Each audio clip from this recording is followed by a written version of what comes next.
All right, party people, welcome to part 2 of compound interest. So all we're going to do is finish off this lesson, and then you'll have plenty of time to do some practice in your notebook. Remember, we're doing compound interest, so that's interest that gets charged not at the end of your loan, but it gets charged throughout your loan. That way they can keep charging more interest on your interest. It's how they make extra money, whether you're investing or whether you're borrowing money. It's how those deposits earn more interest. Perfect. This question is going to run us through a few different situations. We'll start off with reading the first question. It says, calculate the closing amount on a savings fund if $600 is invested. So that's my start. For 1 year at 6%. Remember, we always have to divide by 100 to turn that into a decimal. So the 6% is actually 0.06. And it's compounded annually. Remember, annually means once a year. So yearly. Basically, we can just jump right down into these questions. So n is always our number of years times the number of periods. There's only 1 year that we're investing it for, and there's only one period because it's only happening once. That means total, there's going to be one payment made. I is your interest rate. Your interest rate is always the actual interest rate, which is 0.06, divided by how many times you use that interest rate in a year, which is just 1 in this case, so it's still 0.06. Wonderful.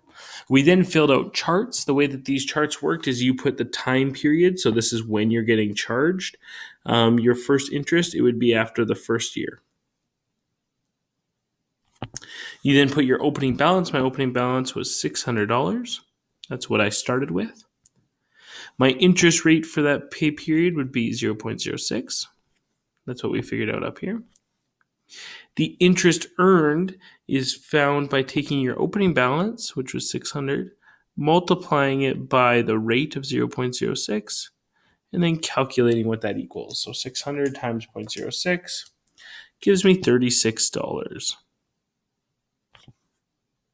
My closing balance was taking your opening balance and adding your interest. So my total would be 600 plus 36 for a closing balance of $636. So after 1 year, if I was charged my interest yearly, it would be $636 in the account. Awesome. We're going to do the same question now, but we're just going to change the compounding period. So the rate will stay the same, the year will stay the same, and the $600 will stay the same. We're just going to change how it's compounded. This was assuming that you charge your interest or you compound it at the end of the year. Now we're going to look at what happens when you do semi-annually. Semi means that it's every half a year or every 6 months. This means when I look at my time period, the first charge will be at 0.5 years. So the first half a year, first 6 months. And then you'll be another charge after 1 full year. That's what it means when it says semi-annual. It means you have more pay periods happening. When we go to fill up our chart for N and I, N is the number of years, which is just 1 year, times the number of periods. There's going to be 2 pay periods, right? It'll be every 6 months. So twice will happen in 1 year for a total of 2 total payments that are going to be made. My interest rate is your 0.06, and you divide it by however many times you're going to be using that interest rate in 1 year, which would be 2 times. Give me a rate of 0.03. Now that we know the rate that we're going to be charging people, so our rate will be 0.03, and we know that there's going to be 2 different charges, one at halfway through the year and one at the end of the year, we can now figure out what our accounts will look like. We're starting at $600. That's my opening balance. To figure out how much interest gets charged after the first half of a year, we go 600 times 0.03, which I believe is going to be 18. Yep, that's $18. That means my closing balance will be $618. Right? That's equal to the $600 I started with plus the $18 in interest. 6 months later, It's now been a full year. My opening balance is now $618. My interest charge will now be $618 times 0.03.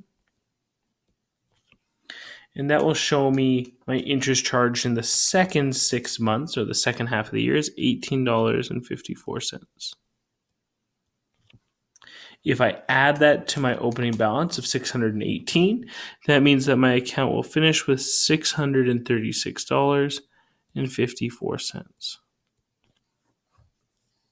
If you compare that to our annually, the only thing that's changed here is my compounding. Nothing else has changed, right? And you'll notice that my end amount is changing. It went from 636, and now my end amount is 636 and 54 cents, which isn't much, but it's showing you a trend that we're going to notice, and it's that it goes up. As we compound more, it's going to cost more interest. Let's look at what happens when we do quarterly. Quarterly means every 3 months, or every 0.25 of a year. So if I was to figure out my time period, my first charge would be after 0.25 years, or 3 months, depending on how you want to talk about it. My second charge would be at 0.5 years, or 6 months.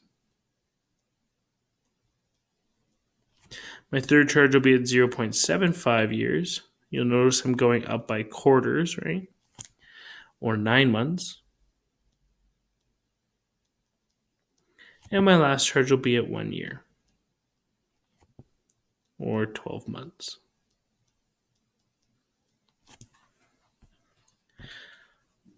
Awesome. To figure out a little bit of information, how many periods there's going to be to pay, you say there's 1 year and you're paying 4 times a year. 1 times 4 means there's 4 total payments I'm going to make here for interest. To figure out my interest rate, I'm going to take my 0.06 and I'm going to divide it by 4 because I'm using that rate 4 times, right? So we got to make the rate a little bit smaller, and it'll become 0.015.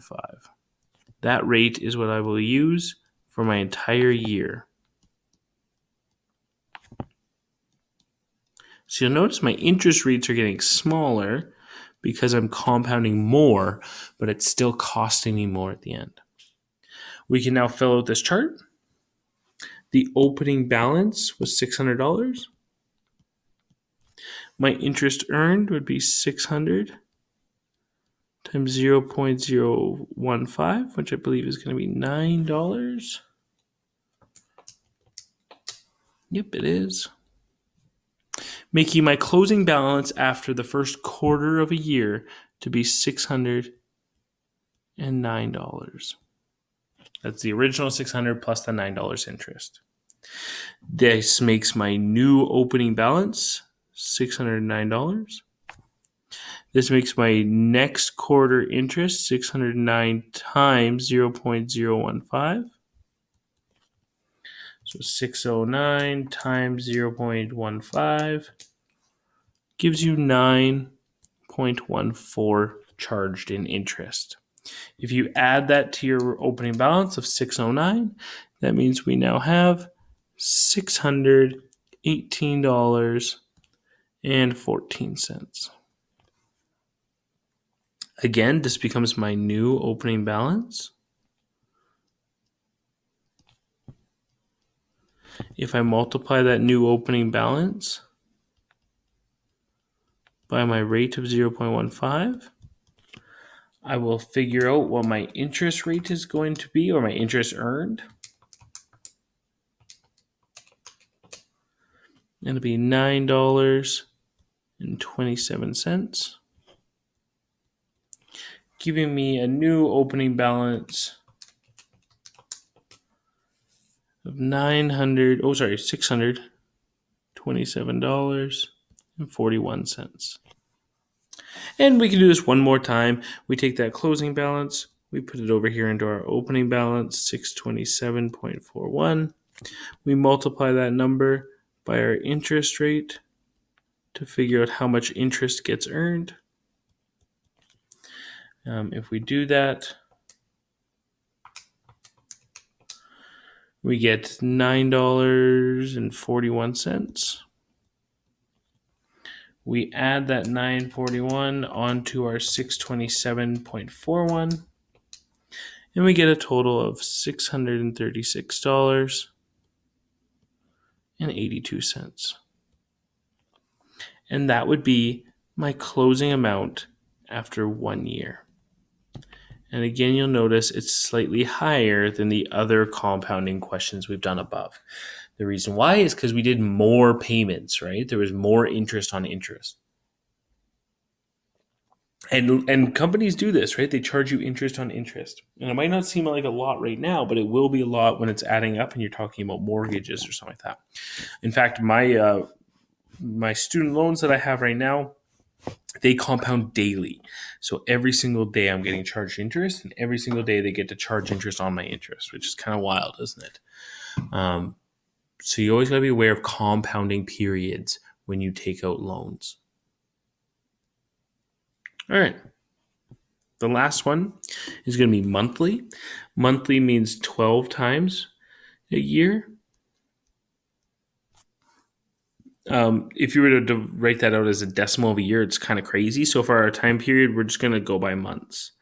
So it would be the first month, the second month, the third month, so on and so forth. Fourth month, fifth month, sixth month, seventh month, eighth month, ninth month, 10th month, 11th, and the 12th month. So we're going to have 12 different charges that happen on this chart. This means that our interest rate, we're going to have to take 0.06. We're going to have to divide it by 12 to figure out what our new interest rate is. So 0.06 divided by 12 would give me 0.005 as my interest rate. And you can go ahead and you can fill that in for all of your interest rate blocks because it'll be the same amount charged for every single question. As I write this down, you can pause the video when I'm done writing all these down if you want to write them with me. And then you can try to fill out the rest of this chart. And then when you unpause the video, the answers will appear because I'm also going to pause the video and then fill in the chart so you can see all the answers and check your work. When you're done that, you can move on and do your practice sheet. Make sure you check in with me in the Google Meet if you need any help with anything because I'll be sitting there waiting for you. All right, pause the video, try to fill out this chart, see if you get it right. All right, hopefully you paused and then unpaused. Here's all the answers. You'll notice that the interest earned, I just put how much it is after you do the calculation instead of writing it all out. You'll notice that the interest earned is very little every month, but it all adds up to end up totaling a bigger number than we've had in any of the other cases. So this is just a reminder that if the interest rates don't change, compounding more often will result in a greater total being charged in interest. All right. Hopefully you did all that. You can now go work on your practice. The practice should be done by tomorrow so that we are fresh and ready to go for our next lesson. Take care. See you soon.